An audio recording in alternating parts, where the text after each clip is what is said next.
Voltamos então aqui com o nosso Espaço Heráclito. A gente estava conversando ali no final do primeiro bloco sobre a constituição ali desse espaço do agronegócio na região ali mato-grossense, tendo em vista o fluxo migratório dos maranhenses que para lá vão.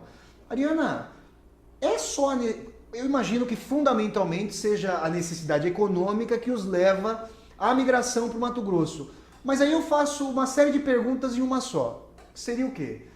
Mato Grosso era a origem inicial da migração desses maranhenses para esse agronegócio?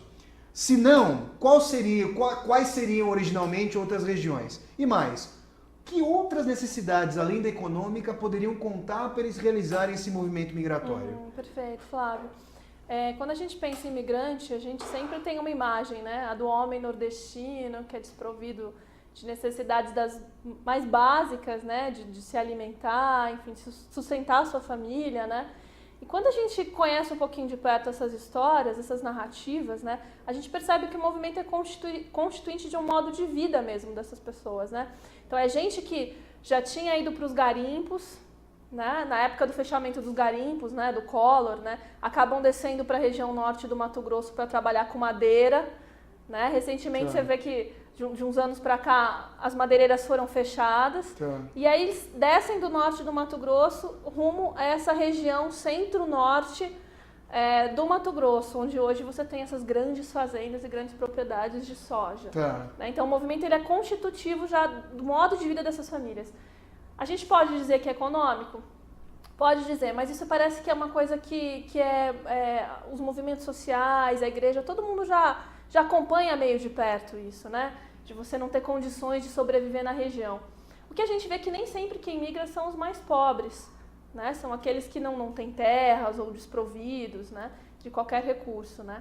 Migram também jovens, né? E aí você tem uma ideia de aventura, que é muito bacana, né? De observar. Isso é bastante recorrente, Ariana? É muito recorrente. A ideia de aventura se encontra em qualquer entrevista que você faça com um jovem lá do Maranhão, você vai encontrar isso, né? Que é a ideia de, olha, já estava na hora de andar. Né? E aí você diria que essa característica, entre aspas, meio cigana, de nomadismo, de périplo, já fica como algo identitário entre esses trabalhadores da região ou não? Não, assim, eu acho que essa circulação ela é um modo de vida mesmo, né? Então, quando você chega no Mato Grosso e vai conversar, por exemplo, com a população sulista, ou quem está vendo esse movimento, né, de uma outra perspectiva, né, eles vão falar, olha, tá vendo, eles são peões, são pessoas rodadas no trecho, como eles falam, né? Você usa muito esse trecho na dissertação, termo rodado, né? Sem família, sem vínculo, esse né? rodado, então, é extremamente pejorativo. É pejorativo. Que é a ideia de que o sujeito saiu do Nordeste sem rumo, né, desprovido de qualquer racionalidade, de qualquer cálculo econômico, se jogou no mundo, né, em busca de um prato de comida. Né? Quando você olha para as narrativas, você não encontra isso. Né? Você encontra histórias como, meu pai disse que eu saí sem precisão. Agora, se eu for voltar para o Nordeste, eu tenho que voltar com algum recurso. Né? Tem toda uma negociação familiar, né, que impulsiona essas pessoas. E aí, Ana, ali na sua dissertação, você traz ali uma série de histórias dos momentos em que você tentou se aproximar ali dos ditos peões para tentar justamente captar essas histórias. Tem uma num churrasco ali organizado, se eu não me engano, pelo gerente da fazenda, em que um rapaz fez uma confissão muito tétrica ali para você de assassinato. Você pode contar isso aqui pra gente, não? Tinha uma brincadeira, né? As brincadeiras são sempre reveladoras. Eu chegava nas fazendas e todo mundo falava, olha, ela é do Linha Direta. E aí o pessoal sumia, né? O Linha Direta é aquele programa da Rede Globo ali, exato, né? Exato. Que vai investigar crimes, digamos. né? Crimes, né? E aí ele tinha bebido um pouco. E a pergunta básica que deu origem a toda a história, né? Que foi narrada é por que você chegou aqui no Mato Grosso, né? Por que você veio, né? E aí ele confessa de, olha, eu já tinha bebido, né?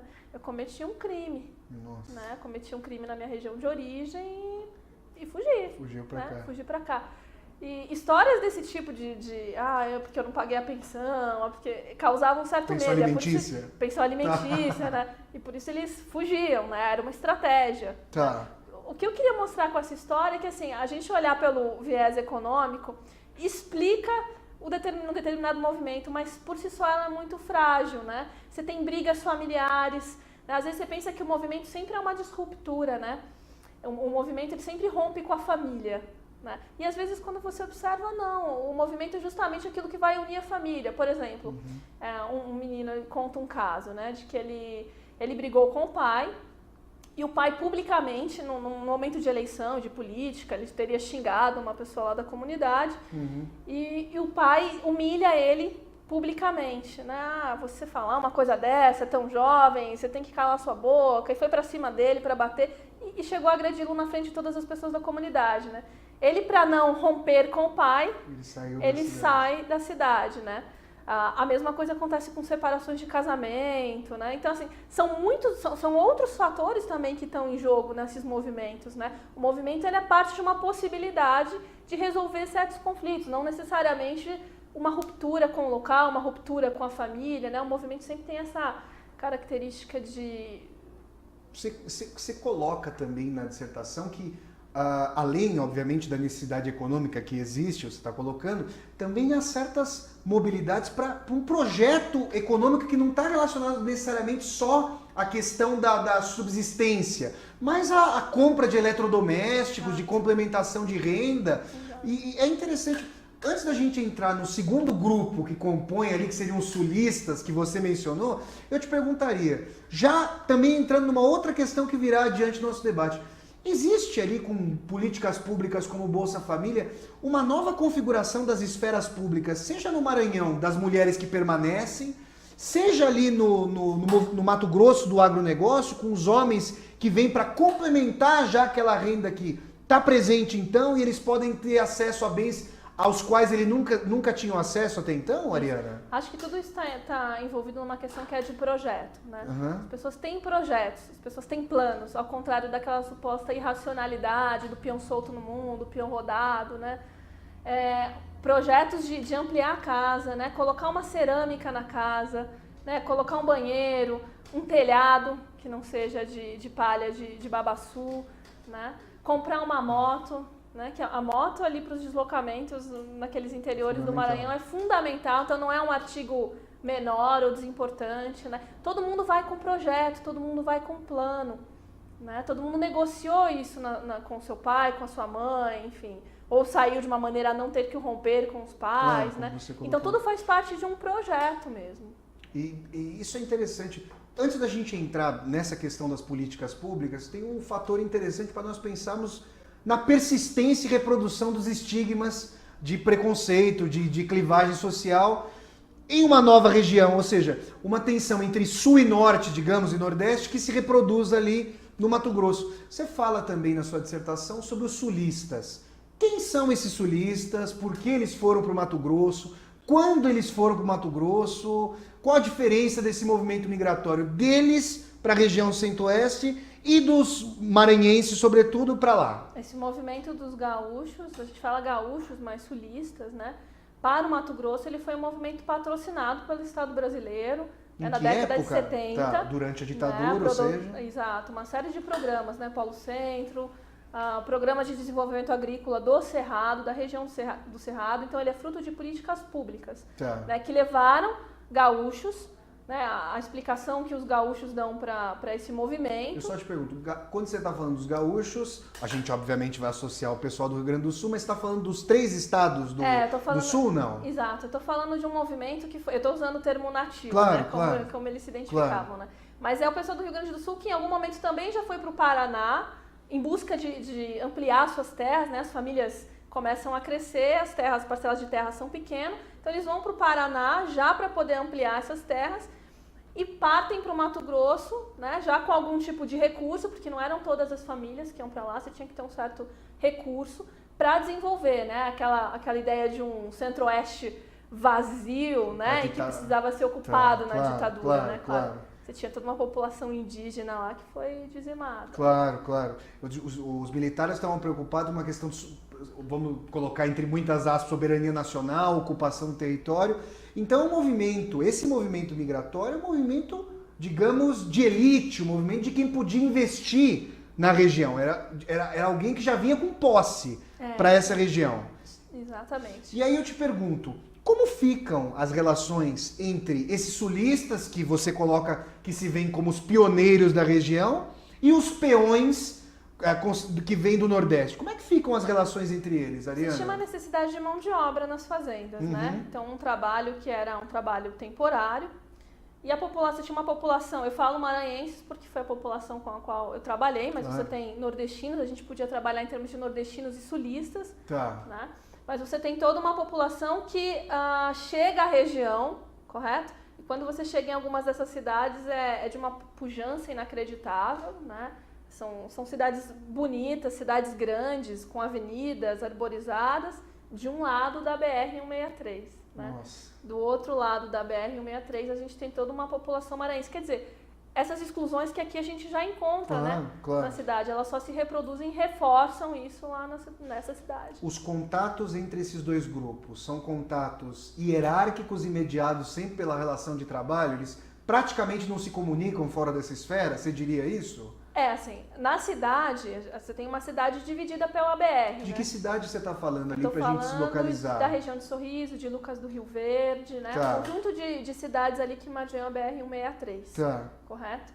E essas pessoas convivem com comerciantes locais, embora tentem evitar atravessar a BR, porque sabem que sofrem determinado preconceito, são olhadas de uma maneira um pouco diferente, né? São julgadas, né? São tidas como os trabalhadores que chegam em ônibus clandestinos na cidade, né? Tem todo um estigma em relação a essa população. Né? Então eles procuram evitar circular. Então é tanto nas relações de comércio, correto? Mas especialmente nas relações de trabalho. E justamente, como são essas relações de trabalho? Você presenciou irregularidades ou você viu algo mais padronizado? Como é que é a relação, a fiscalização do Ministério do Trabalho? Qual a situação desses trabalhadores ali, Ariana? Olha, nas fazendas em que eu fiz o trabalho, que são as fazendas mais próximas à BR-163, você tinha uma estrutura de trabalho, digamos, um pouco melhor, né? Você tinha alojamento, você tinha comida, você não tinha um trabalho escravo propriamente, né? Como a gente costuma ouvir falar dessa região, correto?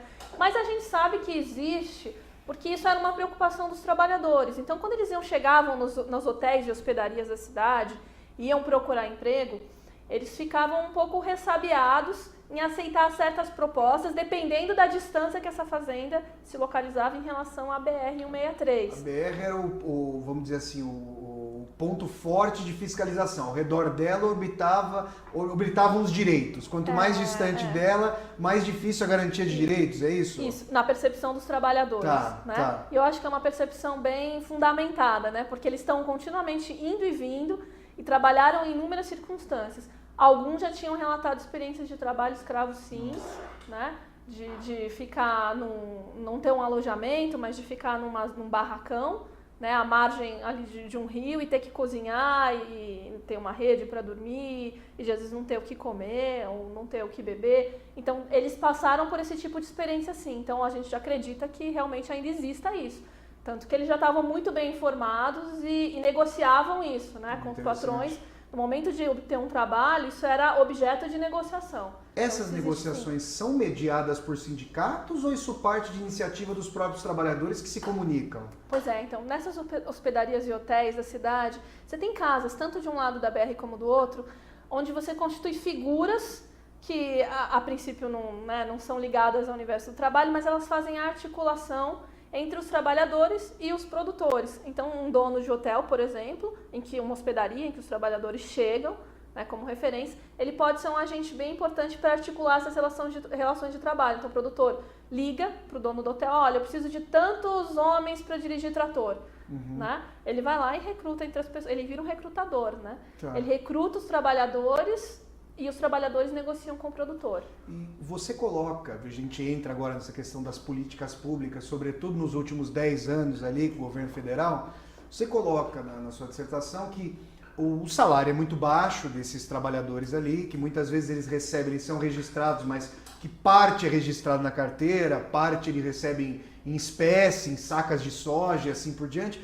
Eu gostaria de saber o seguinte: qual é a efetividade de políticas públicas, por exemplo, como o Bolsa Família, para mudar a dinâmica de trabalho, as relações sociais de uma questão migratória como essa do agronegócio? Que efetividade tem essas políticas para alterar a vida dessas pessoas, Tá, Ariane? eu vou voltar um passo atrás, Flávio, que é o seguinte, agora na tese de doutorado eu estou tentando investigar exatamente como é que ficam essas famílias, né, com esses homens saindo para a região do agronegócio e passando meses a fio. São movimentos muito curtos e muito rápidos, um censo não pega, né, esse movimento. Tá. Mas como é que ficam essas famílias na região de origem, né? Você vai investigar o interstício do censo, seria um ponto também. É, exatamente, né? Que são esses movimentos de curta duração, né? Que a gente não consegue captar. E aí, chegando ao Mato Grosso, esses trabalhadores às vezes têm a primeira ideia do que seja um salário, dinheiro na mão, naquele momento, né? Porque no Maranhão vão viver do extrativismo de babaçu, no caso das mulheres, ou da agricultura familiar, né, onde você não tem necessariamente um dinheiro na mão, um salário, monetária, né? Claro. Essa relação ela acaba sendo estabelecida naquele momento, correto? Nos garimpos eles não tinham, se você achasse pedra, você tinha alguma coisa, senão tinha uma carteira de trabalho, né? Então, o contato com a carteira de trabalho muitas vezes se dá nessas regiões, pela primeira vez, né? Então, aquele dinheiro que parece aparentemente pouco, né, que a gente fala R$1.200, um salário mínimo, para eles é um dinheiro, né? Claro. E aí eles mandam dinheiro para a família, mas as famílias também agora têm o Bolsa Família, né? E o que significa ter o Bolsa Família, né? Então, por um lado, você escuta aqui, né, no senso comum, toda essa crítica, né? Uma esmola, né? Pois é, essa é a reverberação básica aqui da classe média conservadora de São Paulo, né? Exato. Qual a dimensão dessa, entre aspas, esmola para essa região? O que ela fomenta nessa região, por exemplo, ali do Maranhão, Ariana? O dinheiro é dado para as mulheres, né? Isso você altera também as relações de poder dentro de casa, claro, né? Então você está mostrando quem é que está mandando ali, né? Você está dando dinheiro na mão dela e elas de fato são as administradoras do dinheiro. Não é que elas pegam o dinheiro e dão na mão deles, não. Elas administram o dinheiro. Então, por exemplo, no comércio local, você sentiu o impacto um pouco do que eu estou falando, Como é que era o comércio local antes? Antes você tinha, as mulheres não tinham dinheiro, né? Então elas queriam comprar, por exemplo, um pacote de feijão, ia para o meio da mata, pegava babaçu, extraía babaçu, tirava o óleo, ia lá para comprar um pacote de feijão, às vezes pagava em babaçu muito mais do que valia, mais do que o dobro do que valia um pacote de feijão e de um único comerciante local, né? Agora, com o dinheiro na mão, elas podem escolher qual é o comércio que elas desejam fazer a compra do mês. Será que eu erraria muito se eu dissesse que esse único comerciante local era o coronel da região, não? E aí ele tá muito bravo. E aí justamente eu te pergunto, ou seja, o Bolsa Família tem um sentido de questionamento das oligarquias locais ali? Com certeza. Eu acho que você olha para o programa, né, pensando, bom, ele está matando a fome, né? Mas o que ele está fazendo é tão além disso, né? Tanto na relação homem-mulher, né? Na relação dentro de casa, na relação fora de casa, no espaço público, né? Então, críticas como, eles deixaram de trabalhar por causa do Bolsa Família. Você ouvia isso, inclusive lá, mas você não encontra uma família em que isso se realize de fato. Olha, eu estava conversando, isso é até um ponto interessante, eu estava conversando com a Ariana antes aqui do debate, essa questão veio. Interessante que essa questão de, eles deixaram de trabalhar com o Bolsa Família, isso é muito recorrente aqui em São Paulo. Só que a classe média aqui, se ela pode optar justamente por ter uma segurança financeira, por não fazer certos trabalhos, ela não faz. O lado pobre não pode fazer isso, né? Se ele tiver que limpar latrina e fazer uma série de subtrabalhos, que a classe média só aceita fazer em Londres, né, na Alemanha, na França, aí é possível fazer. Eu já conheci pessoas de classe média que foram fazer cleaning em Londres. Eles não conseguem falar limpeza, porque a gente sabe que tem uma carga, um preconceito enorme para quem faz a limpeza aqui no Brasil. Então, a pessoa pode até deixar de fazer subtrabalho para esperar, para estudar mais e conseguir um trabalho melhor. Exatamente, ela não fica se sujeitando a qualquer tipo de trabalho, né? Então, por exemplo, situações em que a mulher ficava doente, isso era bem frequente, né? Ela tinha que fazer o quê para conseguir o dinheiro para o remédio? Ela ia para a mata, pegar babaçu, extrair o óleo, fazer o carvão e tentar vender tudo isso, né? E quer dizer, tem todo um tempo para conseguir esse dinheiro, né? Agora não, ela pode chegar na farmácia local e falar, olha, eu preciso de um remédio tal, tenho um benefício, vou deixar aqui o meu cartão e eu te pago. Então ela tem crédito com os comerciantes também. Ou seja, essa renda extra, por exemplo, essa migração para o Maranhão, ela já tem um lastro ali com os programas com as políticas públicas de assistência social ali, e aí as pessoas começam a fazer novos planos de adquirir novos bens aos quais não poderiam ter acesso antes dessa política de embasamento. Esse é o ponto? Exatamente. Às vezes você olha coisas que parecem tão supérfluas pra gente, né, que nem um brinco, né, você fala. Mas isso para a vaidade da mulher, lá você começa a ver as mulheres usando um creme no cabelo, né, se sentirem bonitas, né, que pra gente, isso é uma coisa menor, né, uma coisa pequenininha, mas a mulher se sente valorizada, o homem passa a respeitá-la também por isso. Tá. E aí eu te pergunto, isso é uma questão. A gente tem as gerações, entre aspas, acostumadas à migração, né? Eu coloco esse entre aspas pela questão da historicidade do movimento, mas eu te pergunto, e agora essa nova geração que vem surgindo já no bojo dessas políticas públicas e com um patamar que ainda é tênue de ascensão social, mas que já tem a abertura de novas perspectivas. Eles já continuam aderindo a essa migração? Quais são as perspectivas? Vocês já conseguem perceber algum horizonte nisso? Exato, exatamente porque não é só uma questão econômica, né? Olhar para o movimento como uma questão econômica reduz muito, né, o nosso entendimento sobre esse movimento. É que os jovens, ainda que tenham estudado, continuam a andar no trecho, né? Seja pela aventura, seja por uma desavença familiar, seja por uma série de questões que até mobilizam a gente, também tocam essas pessoas, né? A gente acha que eles são movidos pelo estômago, né? É a fome que impulsiona tudo isso. Não, é a fome, mas é também outros fatores, correto? Então você imagina se você briga com seu pai aqui na cidade grande, ou você termina um relacionamento, você imediatamente pode procurar um outro emprego, né? E lá, né? Como é que faz? Você está trabalhando na roça com seu pai, com a sua mãe, com a sua mulher. Qual a possibilidade que você tem de se livrar daquele problema familiar, né? Então mobiliza, né? Olha, pessoal, infelizmente vai ter que terminar o debate. Nós tentamos fazer um mapeamento geral dessa questão da migração em função do agronegócio, matizando a necessidade econômica com outros fatores sobre os quais a Ariana discorreu muito bem aqui com a gente. Ariana, muito obrigado pela sua presença. Flávia. A gente eventualmente volta com novos debates em função disso, quando você terminar o seu doutorado. E pessoal, então até a próxima semana com mais um Espaço Heráclito. Tchau, tchau, gente. Obrigada.